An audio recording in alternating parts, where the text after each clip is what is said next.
যীশুখ্রিস্ট তিনি তো আমেরিকার ঈশ্বর, তিনি তো ইংল্যান্ডের ঈশ্বর, তিনি তো একজন বিদেশি, আর আমি একজন ভারতীয়। না না, আমরা কি করে আমরা প্রভু যিশুর কথা শুনতে পারি বা যিশুর কথা শুনতে পারি? তিনি একজন আমেরিকার ঈশ্বর। কেন কি আমরা ছবিতে দেখেছি তার নীল নীল চোখ, তার খয়েরি কালারের চুল, তাকে তো পুরো আমেরিকানদের মতো দেখতে, ইংল্যান্ডের লোকেদের মতো দেখতে। সুতরাং আর আমি একজন ভারতীয়, আর আমি কী করে আমি প্রভু যিশুকে বিশ্বাস করতে পারি? আমি জানি যে প্রভু যিশু পৃথিবীতে এসেছিলেন, আর আমরা বড়দিন পালনও করি, কিন্তু তাকে আমরা কীভাবে বিশ্বাস করতে পারি ঈশ্বর বলে? তার কারণ যদি আমি তাকে বিশ্বাস করি তিনি বিদেশের ঈশ্বর আছেন, তাহলে তো আমার ধর্ম পরিবর্তন হয়ে যাবে। সেটা আমরা কীভাবে করতে পারি? এই ধারণা হয়তো আপনারও থাকতে পারে, বা অনেকেরই এইরকম ধারণা আছে। আর কোনো একটা সময় হয়তো আমারও সেই একই ধারণা ছিল। তো আজকে আমি যে ভিডিওটা বানাচ্ছি, এই উত্তরটা দেওয়ার জন্য আমি ভিডিওটা বানাচ্ছি। আর সেই জন্য আমি আপনাদেরকে এখন ম্যাপের মধ্যে নিয়ে যাব, আর সেখান থেকে আমি আপনাদেরকে বোঝানোর চেষ্টা করব যে আমাদের যে ধারণাটা আছে সেটা হচ্ছে প্রভু যিশু আছেন আমেরিকার ঈশ্বর আছেন, প্রভু যিশু ইংল্যান্ডের ঈশ্বর আছেন, সেটা কতটা যুক্তিসঙ্গত বা কতটা অযৌক্তিক যখন আমরা এই ম্যাপটা নিয়ে আলোচনা করব তখন আমরা সেটা বুঝতে পারবো। তো সেই জন্য চলুন আমরা ম্যাপে যাই, আর তারপরে দেখি ম্যাপ আমাদেরকে কি বলছে। আসুন আমরা এই ম্যাপটা দেখি।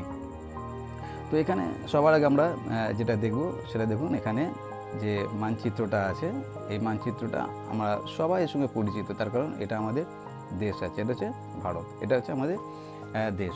আর এই যে জায়গাটা আছে এখানে, ছোট যে জায়গাটা আছে, এটা হচ্ছে দিল্লি। আর আমি এটা দেখাচ্ছি, এটা হচ্ছে গুগল ম্যাপে আপনাকে দেখাচ্ছি। সেটা হচ্ছে যখন আমরা গুগল ম্যাপ খুলি বাইকে করে বা গাড়ি করে যখন যাই এক জায়গা থেকে অন্য জায়গায় যাওয়ার সময়, তখন এই গুগল ম্যাপে আমাদেরকে দেখাতো। এটা হচ্ছে সেই গুগল ম্যাপই, সেটা আমি দেখাচ্ছি। তো এইটা হচ্ছে আমাদের দেশ, আর এটা আমি যেটা দিল্লি আছে, এটা হচ্ছে দিল্লিটা এখানে। তো আমি লিখেছি দিল্লি থেকে বেথলেহেম।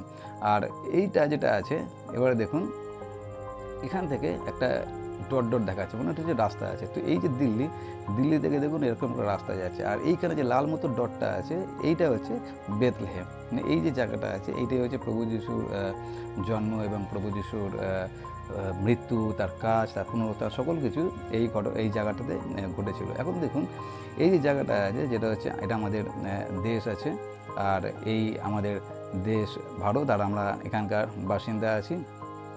আর তার পাশে দেখুন আমাদের প্রতিবেশী দেশ, এখানে আছে পাকিস্তান আছে, এখানে আছে আফগানিস্তান, এখানে আছে ইরান, এখানে আছে ইরাক, আর এই পুরো জায়গাটা এটা হচ্ছে সৌদি আরব আছে। আর এই যে জায়গাটা, এই জায়গাটা হচ্ছে এটা হচ্ছে বাইবেলের মানচিত্র। তো আর এই যে এখান থেকে যে যাত্রাটা দেখাচ্ছে এখান থেকে বেথলেহেম পর্যন্ত, এখানে দেখুন লেখা আছে নিচে এই যে দূরত্ব আছে, সেই দূরত্বটা দেখুন এখানে লেখা আছে কত, 4868 কিলোমিটার। এটা হচ্ছে দূরত্ব দিল্লি থেকে বেথলেহেমে। আর এখানে দেখুন লেখা আছে 45 দিন 14 ঘন্টা। 45 দিন 14 ঘন্টা মানে হচ্ছে এটা হচ্ছে পায়ে হেঁটে যেতে গেলে এটা লাগবে 45 দিন 14 ঘন্টা, এই সময়টা লাগবে এখানে। তো এখন আমরা চলে আসি, এই যে এখানে যেটা আছে সেটা হচ্ছে এখানে ভারত আছে, তারপরে এখানে পাকিস্তান আছে, এখানে আফগানিস্তান আছে, ইরান আছে, ইরাক আছে, সৌদি আরব আছে, এবং এখানে প্রভু যিশু যে জন্মভিটে সেটা হচ্ছে বেথলেহেমের সেই ছোটো গোয়ালঘর, যেটা আমরা বড়দিনের সময় করি, সেটা হচ্ছে এখানে আছে। আর এই যে পুরো যে জায়গাটা আছে এটা হচ্ছে এশিয়া মহাদেশের মধ্যে পড়ে। আমরা জানি এশিয়া মহাদেশ যে মহাদেশগুলো আছে, তার মধ্যে একটা মহাদেশ হচ্ছে এশিয়া মহাদেশ, আর সেই এশিয়া মহাদেশের মধ্যে আমরাও আছি। সুতরাং আমাদের দেশ এবং এই প্রভু যিশু যেখানে জন্ম, বেথলেহেমের যে গোয়ালঘর, এই বেথলেহেমের যে ছোট্ট শহর বা গ্রাম বলতে পারেন, তো সেইটা হচ্ছে এই এশিয়া মহাদেশের মধ্যে আছে। তো এই যে প্রভু যিশুর যে জন্মভিটেটা, সেটা আমি একটু বড় করে দেখাই, তাহলে আমাদের এটা বুঝতে সুবিধা হবে। এই যে জায়গাটা এটা হচ্ছে বাইবেলের মানচিত্র, এটা আমাদের কাছে অত্যন্ত পরিচিত একটা মানচিত্র। তো এখানে যেটা আছে সেটা একটু আমরা দেখে নিই। এখানে দেখুন এখানে একটা ছোট্ট মতো জায়গা আছে, এই জায়গাটা হচ্ছে এটা হচ্ছে গালিল সাগর। আর এই গালিল সাগরে প্রভু যিশু অনেক অলৌকিক কাজ করেছেন। একবার তিনি ঝড় থামিয়েছিলেন, সমুদ্রের উপর থেকে হাঁটা, আর অনেক কিছু কাজ তিনি এখানে করেছেন। আর এইখানে যেটা আছে এটা হচ্ছে ডেড সি। আর এই যে ডেড সি এবং গালিল সাগর, এই যে দুটো যে জায়গা আছে, এই গালিল সাগর এবং ডেড সি, এই দুটো সাগরের মাঝখানে একটা ছোট্ট দেখুন জিনিস চলে গেছে, আর এটা হচ্ছে একটা নদী, ছোট্ট একটা এখান থেকে নদী চলে গেছে। আর এই নদীটার সঙ্গে আমরা সবাই পরিচিত, বা আমরা কখনো না কখনো এই নদীর নাম শুনেছি। এই নদীটা হচ্ছে জর্দন নদী। আর এই জর্দন নদীটা অত্যন্ত গুরুত্বপূর্ণ। তার কারণটা কি? তার কারণটা হচ্ছে এই দেখবেন এখানে যে লাল ডটটা আছে, এইখানে হচ্ছে প্রভু যিশুর জন্ম হয়েছিল। আর তারপর প্রভু যিশু এখানে জন্ম নিলেন। তারপর এখানে তিনি যখন বড় হয়ে উঠলেন, তারপর যখন তার 33 বছর বয়স হলো, এইরকম কোনো একটা জায়গায় এই জর্দন নদীতেই প্রভু যিশুর বাপ্তিস্ম হয়েছিল। বাপ্তিস্মদাতা যোহন তাকে বাপ্তিস্ম দিয়েছিলেন। আর তারপরে প্রভু যিশু বাপ্তিস্ম হবার পর তিনি এখানে কিছু কাজ করেছিলেন, কিন্তু এখানে অতটা কাজ করতে পারেননি। তিনি এই জায়গাটা চলে যান, সেটা হচ্ছে গালিল সাগর এবং অন্যান্য জায়গায় গালিলে তিনি চলে যান। কিন্তু তারপরে কী হয়, তিনি তার জীবনের অধিকাংশ সময় তিনি ওখানে ছিলেন, কিন্তু মৃত্যুর 1 সপ্তাহ আগে তিনি আবার এখান থেকে চলে আসেন। আর চলে এসে তারপরে এইখানে জেরুজালেমে, আমি একটু বড় করে দেখাই তাহলে বুঝতে পারবেন।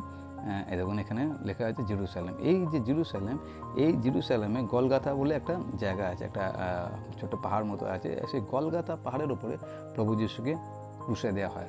আর তারপরে আমরা জানি তারপরে যে ঘটনাটা, তাকে কবরে নিয়ে যাওয়া হয়। আর তারপরে কবর থেকে তিনি 3য় দিনে, যেরকম তিনি বলেছিলেন মৃত্যুর আগে, 3য় দিনে তিনি আবার পুনরুত্থিত হন। তার ঘটনাটা যেটা হচ্ছে সেটা হচ্ছে এই যে বেথলেহেম, যেখানে প্রভু যিশুর জন্ম, যেখানে প্রভু যিশু কাজ করেছেন এবং যেখানে প্রভু যিশু ক্রুশে মরেছেন এবং সেখান থেকে আবার তিনি পুনরুত্থিত হয়েছেন, এই যে পুরো যে প্রভু যিশুর যে জীবন কাহিনী আমি বললাম বা যে মানচিত্রটা আমি দেখালাম, এই মানচিত্রটা, এই পুরো মানচিত্রটা হচ্ছে এশিয়া মহাদেশের মধ্যে পড়ে। আর এই এশিয়া মহাদেশে আমাদের দেশ থেকে, আমাদের যে রাজধানী দিল্লি থেকে তার দূরত্ব এটা দেখাচ্ছে, সেটা কত 4868 কিলোমিটার হচ্ছে পায়ে হেঁটে। তার মানে এটা হচ্ছে আমাদের একদম সামনে। আর এইটা হচ্ছে পুরোটা এশিয়া মহাদেশের মধ্যে পড়ে। তাহলে যদি এটা যদি এশিয়া মহাদেশের মধ্যে পড়ে, তাহলে আমরা কেন প্রভু যিশুকে বলছি যে প্রভু যিশু আমেরিকার ঈশ্বর আছেন, প্রভু যিশু ইংল্যান্ডের ঈশ্বর আছেন? তার পিছনে একটা যুক্তি আছে। যুক্তিটা কী? সেটা হচ্ছে এইরকমভাবে, সেটা হচ্ছে প্রভু যিশু যখন মারা গেলেন, তিনি কবরে গেলেন, আবার তিনি 3য় দিনে বেঁচে উঠলেন, আর তারপর তিনি স্বর্গে চলে গেলেন। আর তারপর প্রভু যিশু বললেন, আমি প্রত্যেকটা দিন তোমাদের সঙ্গে সঙ্গে আছি। আর তারপরে প্রভু যিশু যারা শিষ্যরা ছিলেন তারা কী করলেন, প্রভু যিশুর এই সুসমাচারের কথা, এই আনন্দের কথা যে তিনি পৃথিবীতে এসেছিলেন, আমাদের জন্য মরেছিলেন, আমাদের জন্য কবরে গিয়েছিলেন, আমাদের জন্য বেঁচে উঠেছেন, এই কথাটা এরা বলার জন্য পৃথিবীর বিভিন্ন জায়গায় ছড়িয়ে পড়লো। আর এখানে একজনের নাম অবশ্যই বলতে হয়, তার নাম হচ্ছে সাধু পৌল। আর পৌল ছাড়া আরও অন্যান্য যারা বিশ্বাসীরা ছিলেন, যারা শিষ্যরা ছিলেন, তারা পৃথিবীর বিভিন্ন জায়গায় তারা ছড়িয়ে গেল। তো এখান থেকে কোনো একজন, তার নাম ছিল থমাস।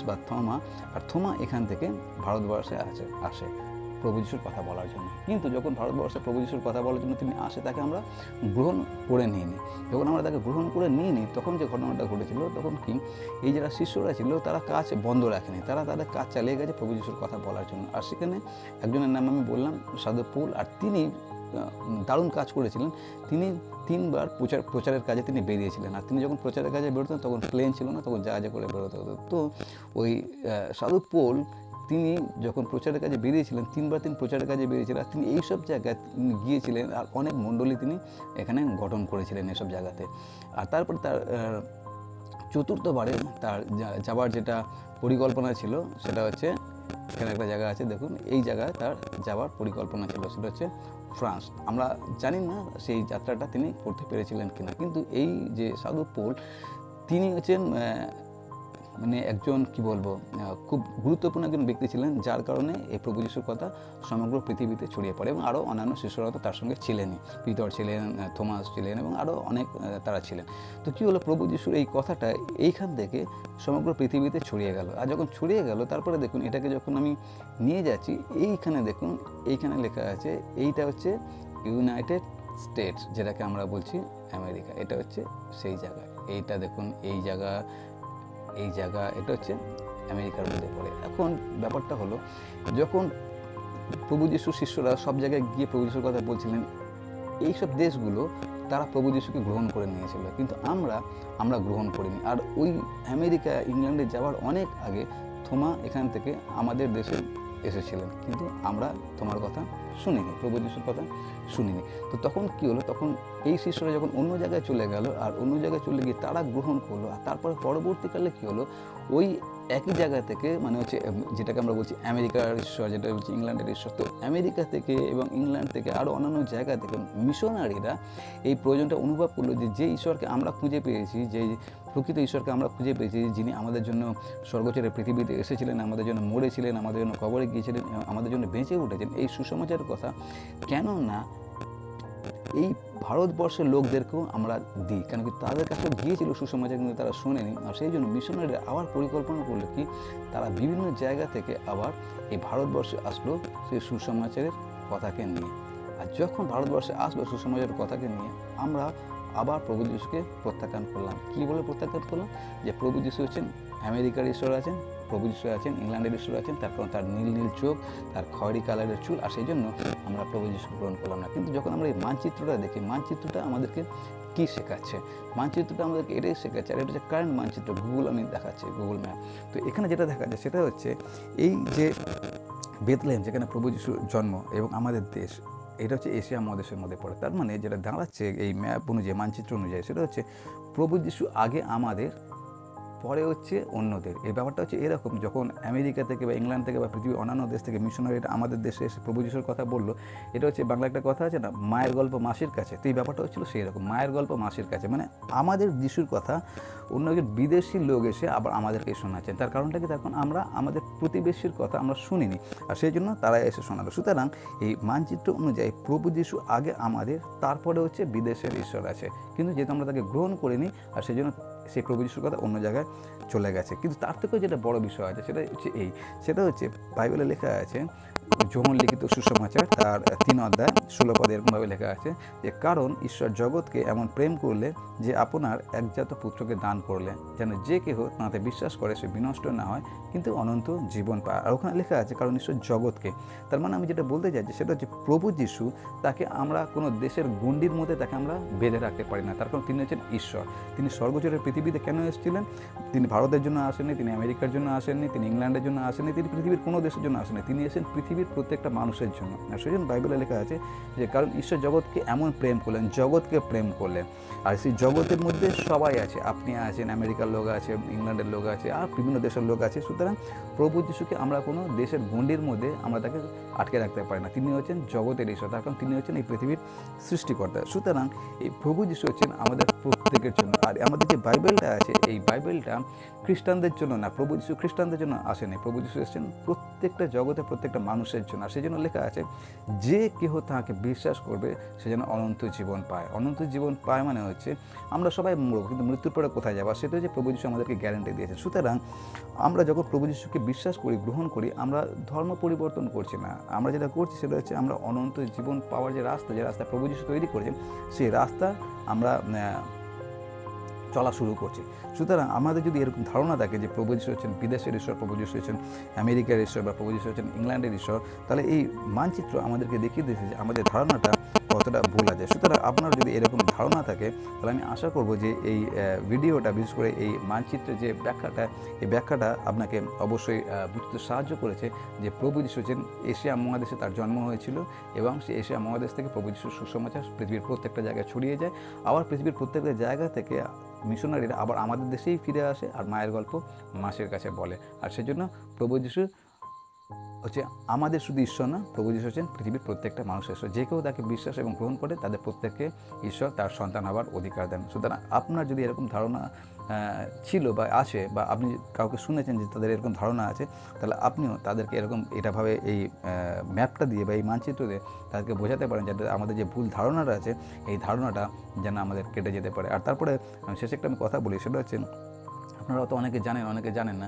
সেটা হচ্ছে এই প্রভু যিশু যে বেথলেহেমের গোয়ালঘরে তার জন্ম হয়েছিল। আর আমরা বড়দিন যারা পালন করে, খ্রিস্টানদের থেকে যারা নন খ্রিস্টান তারা বেশি বড়দিন পালন করে। কেন? বড়দিন এমন একটা দিন আছে, বড়দিন আমরা জানি প্রভু যিশুর জন্মদিন, বেথলেহেমের গোয়ালঘরে প্রভু যিশুর জন্ম হয়েছিল।